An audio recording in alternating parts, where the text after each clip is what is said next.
Welcome to JS Podcast number 109.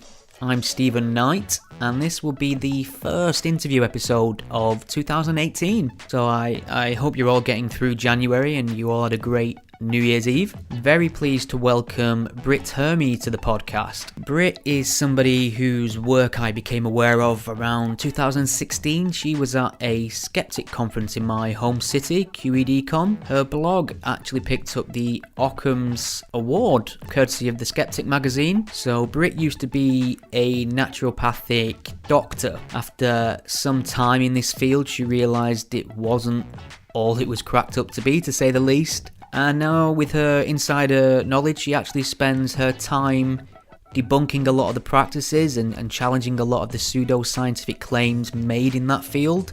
Very valuable work, but unfortunately, as can happen when you start poking around in the area of quackery and saying and publishing things that might hurt somebody's livelihood, she's actually currently facing a legal challenge by somebody based in America. Britt exposed this individual's, shall we say, dodgy claims and research methodology. So this individual's attempting to sue her for defamation. Great thing about Britt, she's actually mounting a legal defense in response. This would be a crowdsourced initiative. They had a target that they wished to reach, and I'm very pleased to say in the time since we recorded this conversation, she's actually hit that goal. However, when it comes to legal cases, there can be a few unforeseen circumstances, a few unknowns in there. So I would definitely keep an eye on how this unfolds, and if there's any way you can chip in or help, please consider doing so. We'll go through all the details on this show, but you can find Britt's work and some links to the crowdfunding legal defense campaign, and she'll be posting updates as things progress as well. You can find that at naturopathicdiaries.com. You can also reach out to Britt on Twitter. Send her some love, send her some kind words, send her some feedback. You can find her at Naturo Diaries, that's Naturo Diaries. And you can keep up to date on this fine podcast at gspellchecker.com. Also, if you're a regular listener and you want to support the show, you can do so by visiting patreon.com/gspellchecker. Enjoy! There's a word that some folks find real hard to spell. Ain't it horrible, except after saying who cared to go burn in hell? But then along came a man, a spell checker from the God of Creed, and he set out upon a noble quest to help those that don't know what it means. And he said, it goes A-T-H-E-I-S-T, and don't you put that I before that E. A-T-H-E-I-S-T, don't mean we know, just mean we don't believe. And he keeps telling them things he got to say. A reason shoppers at night will make him run away, but if it's not that fight, well, he can go all day. Spell checker, easy, got to spell check. You gotta know how it goes, to sing along with me. A-T-H-E-I-S-T, A-T-H-E-I-S-T, A-T-H-E-I-S-T, A-T-H-E-I-S-T. It's a great pleasure to welcome Britt Hermes to the GS podcast. Welcome. Thank you. Thank you. I appreciate it's quite a turbulent time at the moment, which I'm hoping to delve into it in some detail during our conversation. But maybe you could just explain a little bit about yourself. You used to be a naturopathic doctor. Now you're someone who's left that field. I'm doing this in quotation marks. And I think you describe yourself as a whistleblower.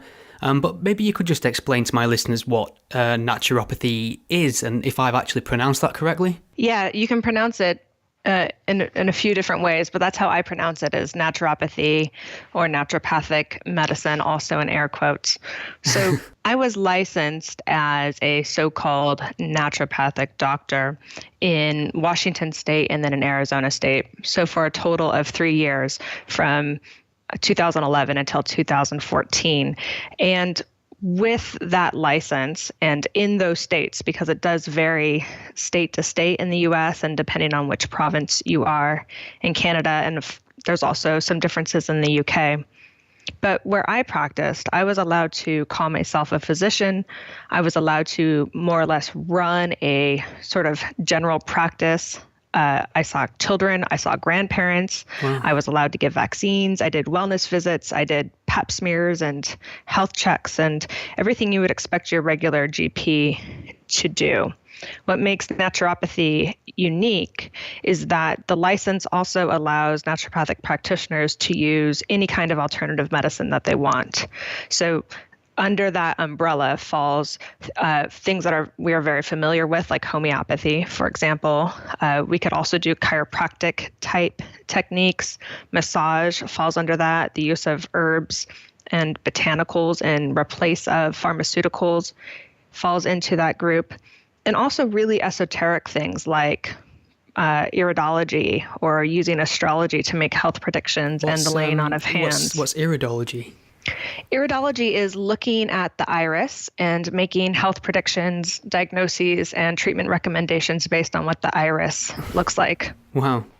I mean, yeah, very bizarre. That sounds insane, doesn't it? I mean, you actually went through an education system, didn't you? It was like a bona fide naturopathic school to get your qualification. That's right. So in North America, there are a small number of naturopathic schools that are accredited by a naturopathic accrediting agency.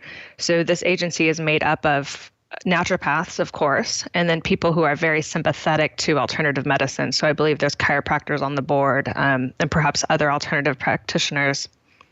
So what makes that title of accreditation special in North America is that it offers a degree of legitimacy to the schooling system. So it's a 4-year postgraduate degree. And since it's accredited, I was allowed to borrow federal student loan money in order to pay for my tuition, which cost, unfortunately, just as much as regular medical school in North America. So that's about $40,000 a year. Wow. Yeah. And the schooling system is set up to emulate as much as possible real medical school. So I took classes with names like anatomy and physiology and biochemistry. And some of the information in those classes was real and perhaps useful at some point to me. But we're also taught a ton of pseudoscience. So I took many classes in homeopathy and herbal medicine, Chinese medicine, and was offered electives in things like iridology, for example. Wow. So what's the regulation in this area like? And how is this kind of thing, which doesn't have any scientific merit, managed to get into practices to the point where you're treating children and pregnant women and adults and things like that? Is there some sort of regulation in this area? The regulation varies on the state or the province that you're in. And so just to give some examples, in Washington and Arizona, these states have pretty broad scopes of practice for naturopaths. And the regulation, from my perspective, is pretty lenient in that naturopaths can, at least it seems like, can virtually get away with doing anything they want to do in a practice. They're allowed to call themselves physicians legally. They're allowed to hold themselves out as, medical practitioners who can, provide real medical diagnoses. And it gets to this point because of savvy lobbying, basically. So the naturopathic profession has become really active in terms of trying to get legislation passed in each of the U.S. states and now across Canada. And they're hiring PR, the profession is hiring PR firms and specialists to help advance the profession politically, at least in North America. There might be some of this happening worldwide as well, but I'm pretty tuned into what's happening on this front in North America in particular. Okay, so I suppose this is, I imagine, a question you'll probably receive a lot. So when you qualified and you were practicing in this field, were you aware that it was pseudoscience, or were you genuinely invested in the efficacy of it? Unfortunately, I was genuinely invested in the efficacy. I think it's important for listeners and people who are just learning about the naturopathic system in general to understand that students going through this naturopathic education system believe in it. We have a motivation to believe in it. We're spending 4 years in this program. We're paying tens of thousands of dollars every year to learn this information. And we're also being presented with information by so-called experts in the field and people that we come in contact with that become our mentors and leaders, who are telling us that the practice of naturopathy is efficacious, it's safe, it's useful, it should be part of and integrated into the mainstream medical system. So you really come out of naturopathic school not just believing in it, but also preaching it. You want to come out and share the good news with everybody that you can speak to, basically. So what are some of the far-end consequences of this going horribly wrong? I've seen you give a few talks when you've brought up a few case studies of how this kind of homeopathic treatment, naturopathy approach can be fatal in some cases. Yeah, it can be fatal in some cases. So, of course, there are really sad examples of patients foregoing conventional treatment for alternative therapies, whether it's homeopathy or botanical or weird esoteric water therapies. I had a personal experience when I was practicing in Arizona where my former boss, who treats cancer patients, was importing and administering a non-FDA approved drug to cancer patients. This was a drug that was said to be made from the plants called chelidonium. And so there was this idea that the plant was natural, or the drug was natural, so therefore it must be safe. It turns out that the drug had real chemotherapeutic drugs mixed into it, perhaps adulterated versions of this drug mixed into it. The drug was actually quite dangerous. It's been known to cause bone marrow toxicity and liver failure. And the manufacturer of the drug was arrested for relabeling and continuing to sell expired product.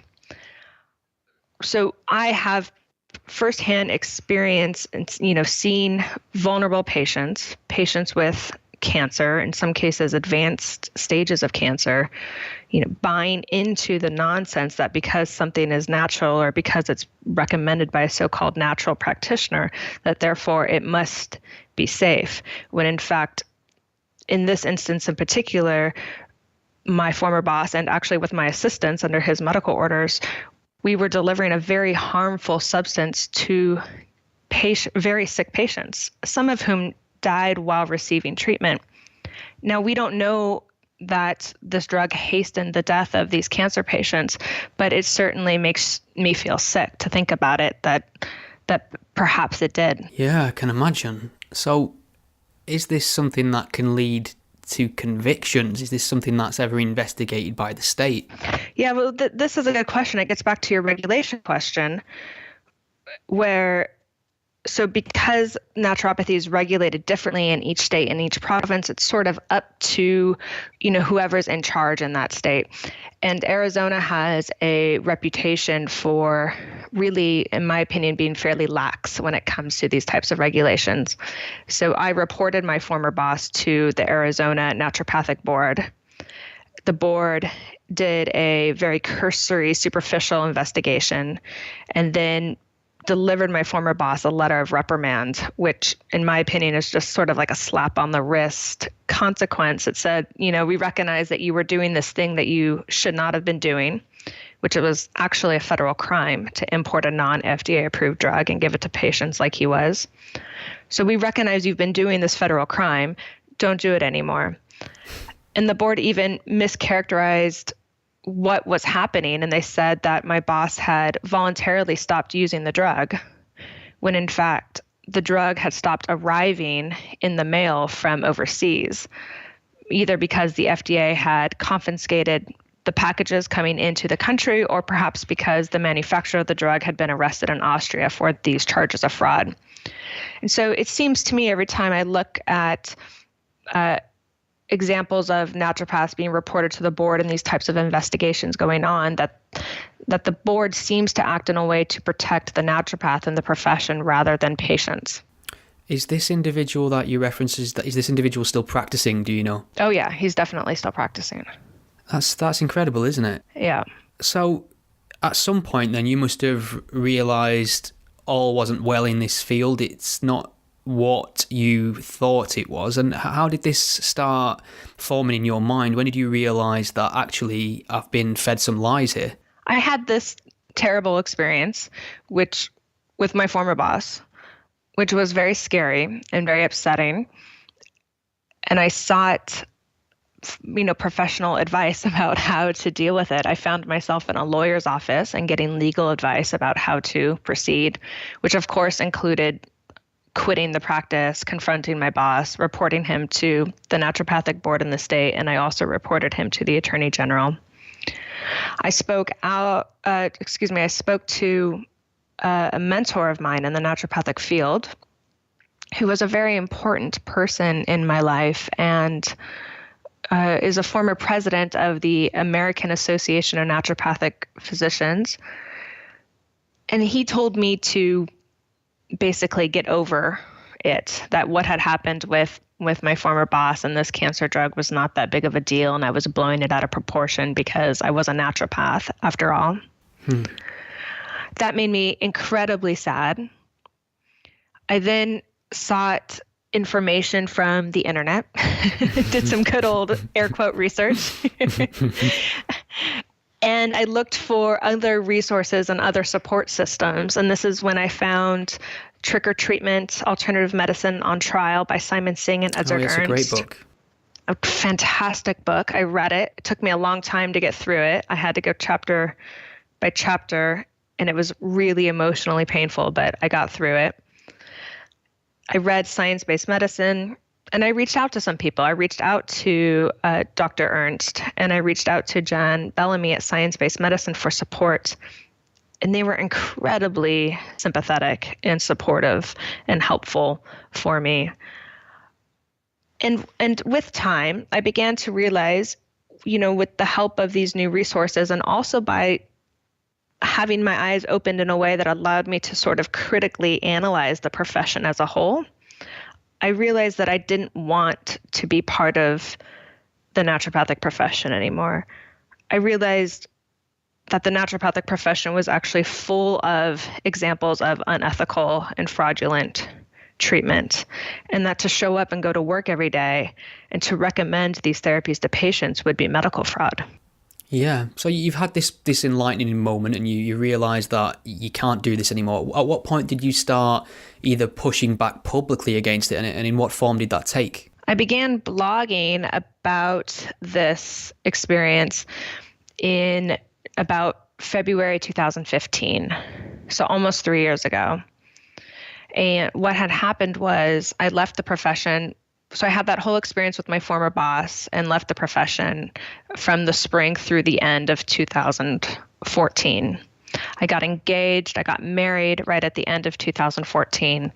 And my husband had been accepted into a PhD program in Germany. So I went with him to Germany, which prompted me to do two things. One was to start to look for ways to re-educate myself in real science. And the other thing I started to do was then write about my experiences as a former naturopath. I had some time on my hands in very cold northern Germany in the winter of 2015.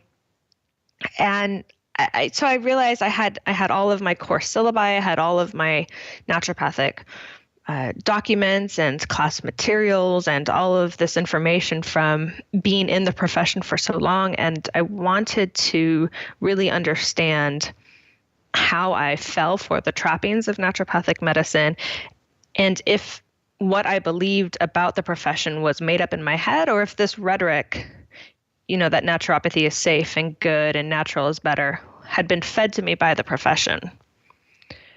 And as I started to critique this information and go through it, I realized that I had been deceived, that I felt like the profession as a whole, the organizations promoting naturopathy, the schools promoting naturopathy, were really misleading students. I felt angry about it, and I decided to start writing about it. And much to my surprise, my blog attracted a lot of attention, which was scary, but also galvanizing at the same time. That's excellent. I mean, I was there in it's my home city of Manchester, QEDCon in, was it 2016 you were there? 2017? I think it was 16. 16 perhaps, and you won the Ockham Award for your blog there. Yeah. I was in the same category. I'm not bitter. I've grown as a person. It took a little while, but I'm fully through it now. You'll be pleased to know, after a couple of months of counselling and crying myself to sleep. No, I'm only kidding. That was great to see you pick up that. Fully deserved. So what was your experience of Manchester like then, coming there? Because I would imagine that your biggest response, you will get your biggest response from a group full of self-described skeptics. Right. QED was incredible. QED was my first skeptic event ever. And I had no idea what to expect. I didn't actually understand how big QED was and what an incredible entertainment event it was until I was sitting there watching Captain Disillusion on stage. Yeah, it's great fun, isn't it? Yeah. So amazing. But I was also just scared out of my mind because I was going on, I think, 2 hours after him thinking, oh my God, I have to go do this. How do you follow that? Exactly. I was terrified. And it was the first time that I was going to speak publicly to an audience about my experiences.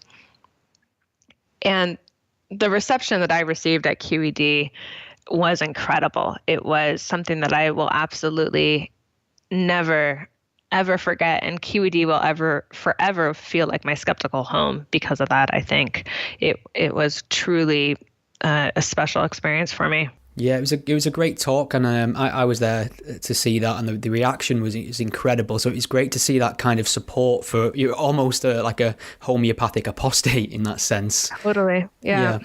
So I mean, that's the positive side of the work you've been doing. But I imagine, given the homeopathy and naturopathic field is big business, and people's livelihoods are at stake. So did you start getting a bit of pushback from that field, people within that field as well? Absolutely. This was a little naive of me, I think. I didn't understand right away that people's livelihood would feel threatened. And so when I started to receive the emails from naturopaths that they felt like my writing would somehow affect their ability to work as a naturopath, I was, one, surprised that they thought that my writing would have that much of an impact and that much of a reach. And two, I began to really understand in a different way how emotionally damaging the naturopathic profession is. And so I definitely have received a lot of pushback from naturopaths in the field. I lost friends over this, friends feeling like I'm threatening their livelihood. But more than anger, I've actually received a lot of emails expressing sadness. A lot of naturopaths who recognize what I'm writing as truth, as reality, and empathizing and identifying with these experiences and these sort of aha moments of realizing that naturopathy is not what they were led to believe, that it doesn't have all of the answers for the problems of modern medicine. Conventional medicine isn't the enemy, and naturopathy can't save us all. And unlike me, these naturopaths feel stuck in the field. They have perhaps mortgages or kids to support. They don't feel like they could figure out a way to start over, to start fresh, and to sort of extricate themselves from the profession. I was really lucky in that I had only practiced naturopathy for about 3 years. I am significantly in debt from my student loans, but I didn't have any other debt on top of that. I didn't take out a small business mortgage. I didn't have a housing mortgage. I wasn't supporting children. And moving to Germany allowed me the opportunity to re-educate myself for free, because higher education in Germany is free. It's funded by the government. So on top of all of this, I was able to redefine myself and give myself the opportunity to start over, in a legitimate profession. I mean, one of these things that strikes me about this area as well is the whole title versus credibility in that sense. It seems that it can be quite easy to call yourself a doctor when maybe you've just got a doctorate in creative writing, perhaps. I know this happens in the UK. I have close family to me who tell me they're seeing somebody for acupuncture, and I very kindly try to tell them that's not advisable, and they always hit back with, well, they're a doctor, they're qualified in it. So, I mean, how easy is it to present yourself as somebody incredibly qualified in this field? It seems pretty easy. Again, it varies state by state, but for the most part, doctor is not necessarily a protected title. So the title that is protected in many states is physician. So this allows chiropractors to call themselves doctors, acupuncturists with perhaps a PhD in Chinese medicine, as you said, to call themselves doctors. Perhaps someone with a dubious, health coaching degree could even call themselves a doctor of natural medicine. So you're definitely seeing a lot of questionable practitioners use this term. And I agree. I do think it is misleading and confusing for the public. And this is one of the areas of regulation that I have called for. I think doctor should be a protected term. And I think the argument is that it would save patient lives and at least provide, real informed consent for the patient. If the patient has a true understanding that the practitioner that they're seeking is not medically trained, then I think that, that allows them to make better decisions about his or her health. Yeah. I mean, it's amazing how many people are uninformed on this area. I herniated a disc in August last year, and one of the worst aspects of it really was having to tell people no every time they recommended seeing a chiropractor. Yeah. I think we could probably do to educate people a bit more on what counts as solid scientific research in the field of medicine and treatment, and what's been referred to as a quackery, which brings me on to my next point, and the situation you currently find yourself in. You're currently facing a legal challenge from an individual in this field, the name of which is Colleen Huber. And I was That's right. wondering, maybe you could just explain what she does or what she purports to do. Sure. So Colleen Huber is a licensed naturopath in Arizona. She uses the term naturopathic medical doctor to describe herself, which she is legally allowed to do in that state. You can imagine how confusing that is for patients to see that term, naturopathic medical doctor. And Colleen Huber primarily treats patients with cancer. She recommends that patients start natural or alternative treatments before chemotherapy or radiation. She's actually advocated against chemotherapy and radiation on her website, characterizing these standard of care treatments as treatments that strengthen the disease and weaken patients. She uses therapies like intravenous baking soda. Oh, Jesus and intravenous, Christ. I know, it's really scary. Intravenous vitamin C to treat patients. And she recommends a sugar-free diet. So this is a diet that avoids all sugar, including corn syrup, honey, maple syrup, plant nectars, and fruit juices.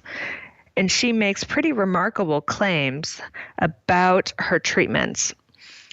She believes that patients who follow her treatment plan and her sugar-free food plan have an 85 to 93% success rate of going into cancer remission. Right. So we're talking life or death here with cancer, and this is very dangerous territory. And the idea of recommending these alternative treatments before treatments we know have a better chance of working, it could be stealing vital time from these patients, couldn't it? Absolutely. Yeah. So there's the issue of taking patients away from conventional therapy, which might be happening in her practice. And then there's also the risk of patients adding these alternative therapies on in addition to their regular chemotherapy and radiation. And the alternative therapies might interfere or might make the conventional therapies less effective, actually. Sure, yeah, that's a thought. And I suppose you've got the causation fallacy there as well, whereas if the conventional treatment provides positive results, they may attribute that to the completely ineffectual alternative treatment as well. That's right. There's definitely a confirmation bias there. And I've experienced that myself with using both conventional medicine and naturopathic therapies. It's for some reason much easier to believe it was the optional, hard to implement, perhaps more costly alternative therapies that made the difference rather than the standard of care conventional treatments.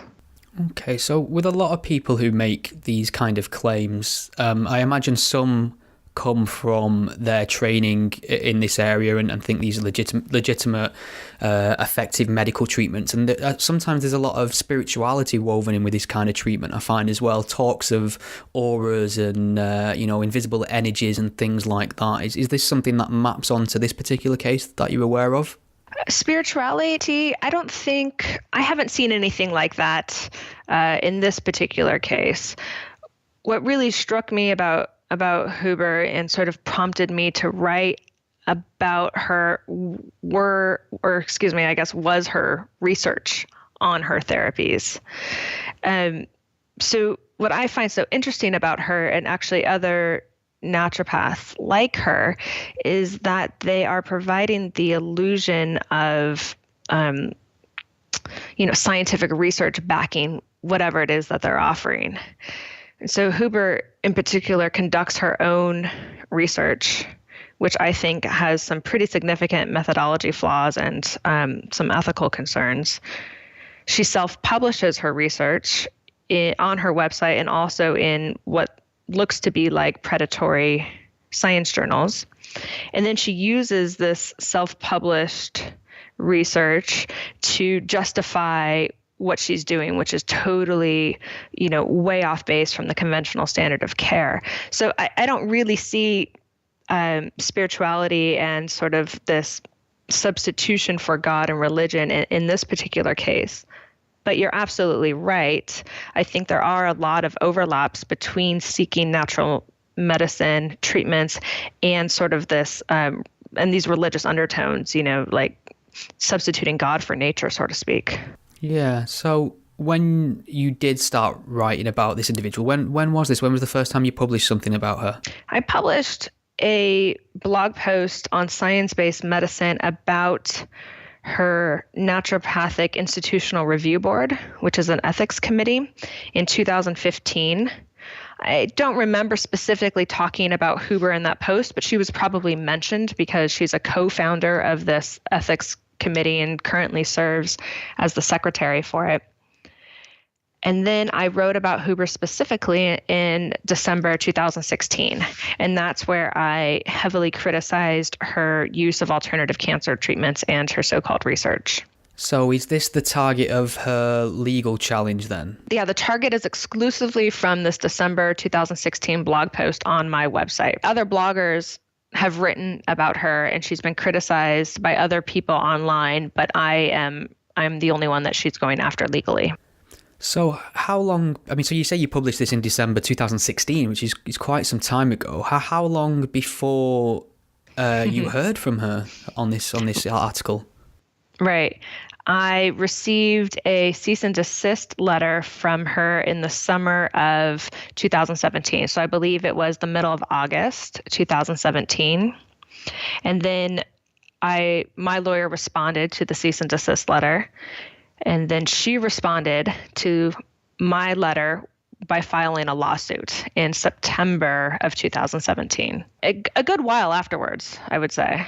Yeah, that is quite some time, isn't it? And this kind of thing, I believe, is not a rarity in terms of whistleblowing in the areas of naturopathy and homeopathy, is it? No, I don't think so. I'm definitely not the first to draw attention to these types of practices, and I'm definitely not the first to raise concerns about people claiming to have miracle, side effect-free, almost perfect alternative therapies for scary diseases like cancer. So, what are the technicalities of this? You reside in Germany, that's correct, isn't it? That's right. And she practices in you say the United States? In Arizona, yes. Yes, so where's the legality of her being able to sue somebody located in Europe? How does that work? This is funny. So she's suing me in Germany where I live.